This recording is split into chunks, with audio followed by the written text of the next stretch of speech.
నమస్తే, welcome to yo-yo TV. దాదాపుగా కొన్ని రోజుల నుండి సినీ కార్మికులందరూ కూడా అన్ని అసోసియేషన్స్ సపోజ్ అన్ని సంఘాలకు సంబంధించిన వాళ్ళందరూ కూడా ధర్నాలు చేస్తున్న పరిస్థితి.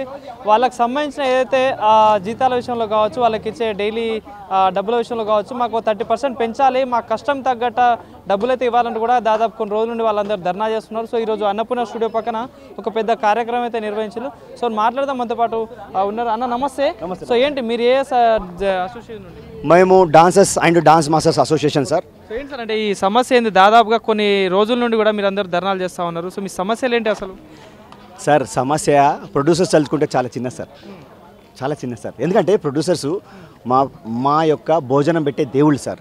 వాళ్ళు ఎందుకంటే మన ఇంట్లో మన పాపలకి మన పిల్లలకి ఒక బొమ్మ కొనియమంటే ఇమీడియట్లీ కొనియం మనం, ఎందుకంటే కొంచెం టైం తీసుకుంటాం.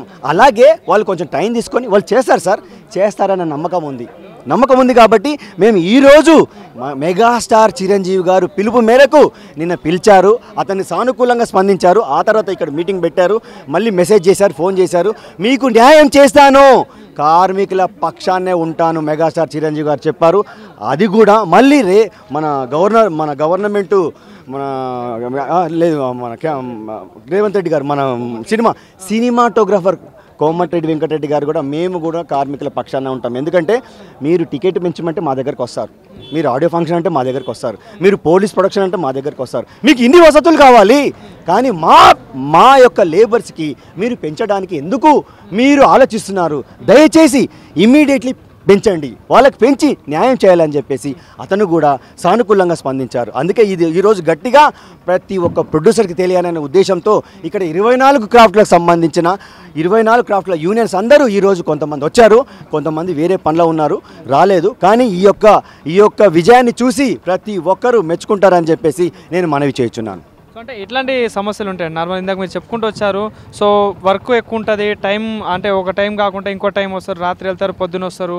సో మరి దానికి గుర్తింపు అనేది వస్తుందా సార్? మాకేంటంటే ఒక 6 to 6 కాల్ షీట్ ఉంటుంది సార్. ఈ 6 to 6 కాల్ షీట్ ఎలా ఉంటుందంటే, మేము డాన్సర్స్ సార్, మా దగ్గర అమ్మాయిలు అబ్బాయిలు మా యూనియన్లోనే ఉంటారు సార్. ఈ పలానా శేఖర్ మాస్టర్ అయినా, పలానా జానీ మాస్టర్ అయినా, పలానా రఘు మాస్టర్ అయినా, గణేష్ మాస్టర్ అయినా, భాను మాస్టర్ అయినా, విజయ్ బిన్ని అయినా, విజయ్ ప్రకాష్ అయినా, విజయ్ పొలకి అయినా, చాలా పెద్ద మంది పాన్ ఇండియా కొరియోగ్రాఫర్స్ ఉన్నారు. వాళ్ళు ఇప్పుడు ఏమంటున్నారు ప్రొడ్యూసర్స్, మేము ఇక్కడ స్కిల్ లేదు, బయట వాళ్ళని పెట్టుకున్నామంటే ఒక బాహుబలి, ఒక RRR, ఒక పుష్ప, ఇలాంటి పెద్ద సినిమాలకి మేము పనిచేసాము. ఇలాంటివన్నీ ఎలా వచ్చాయి? ఇలా ఎలా వచ్చాయి? ఎలా హిట్ కొట్టాయండి? అంటే మీరు మమ్మల్ని వాడుకున్నప్పుడు ఒకలాగా, వాడేసిన తర్వాత ఇంకోలాగా సార్. అకారణంగా మీరు మమ్మల్ని వేధిస్తున్నారు. దయచేసి ఇది వెనక్కి తీసుకోండి సార్. మీరు మాకు న్యాయం చేయండి, మాకు అన్యాయం చేయొద్దు సార్, మాకు న్యాయం చేయాలని చెప్పేసి మనం చేయించున్నాను. సో అంటే ఏంది మరి డిమాండ్ ఏంది? మరి ఇంత ధర్నాలు చేస్తూ ఉన్నారు, మరి ప్రభుత్వం కూడా సపోర్ట్ చేస్తూ ఉన్నారని చెప్పేసి అంటా ఉన్నారు. సో మరి మీకు న్యాయం చేస్తారని నమ్ముతున్నారా?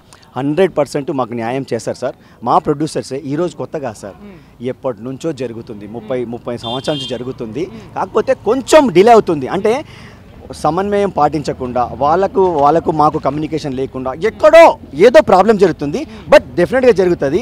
మాకు 9 to 9 కాల్ షీట్ అంటే మా బాధలు వేరు, 6 to 6 కాల్ షీట్ అంటే మా బాధలు వేరు. 6 to 6 కాల్ షీట్ అంటే మేము 3 గంటలకు లేవాలి సార్, 4 గంటలకు వెహికల్ ఎక్కాలి, 4:30కి రావాలి, 5 గంటలకి, అంటే మేము కాల్ షీట్కి 1 hour బిఫోరే ఉండాలి.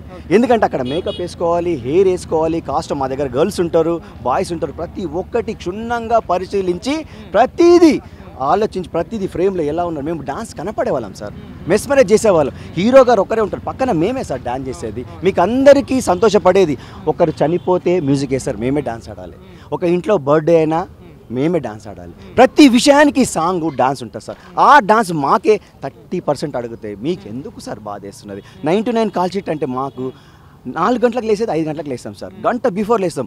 మాకు 6 గంటల సెట్లో రెడీ ఉంటాం టిఫిన్ చేసి.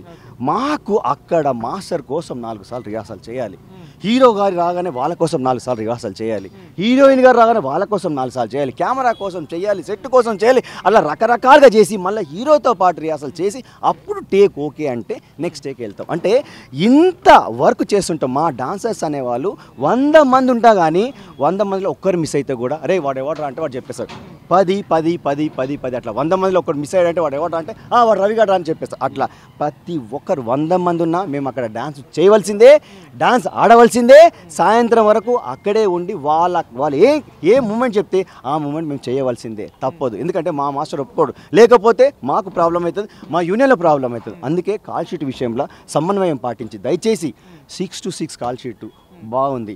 9 to 9 కాల్ షీట్ సార్, మాకు 9 to 9 కాల్ షీట్కి 1.5 కాల్ షీట్.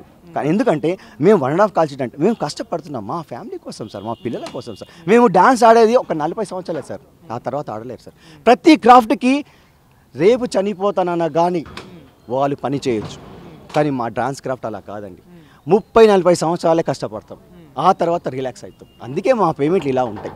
మేము అతిథులం సినిమాకి 6 సాంగ్స్ ఉంటే 3 డ్యూయెట్లు ఉంటాయి, ఒక 2 ఫారెన్లో ఉంటుంది, ఒక గ్రూప్ ఉంటుంది. ఆ ఒక్క గ్రూపే మాకు వచ్చేది. దాంట్లో కొంతమంది మాస్టర్స్కి కొంతమంది ఉంటారు. మేము కష్టపడేది చాలా నీతిగా స్పష్టంగా కష్టపడతాం. మీరు అది ఆలోచించాలి ప్రొడ్యూసర్స్. 9 to 9 కాల్ షీట్లో చాలా ప్రాబ్లమ్స్ ఉన్నాయి, అది వెనక్కి తీసుకోవాలని చెప్పేసి మీ మీడియా ద్వారా మనం చేయించున్నాం. థ్యాంక్ యూ అండి, థ్యాంక్ యూ. జై హింద్.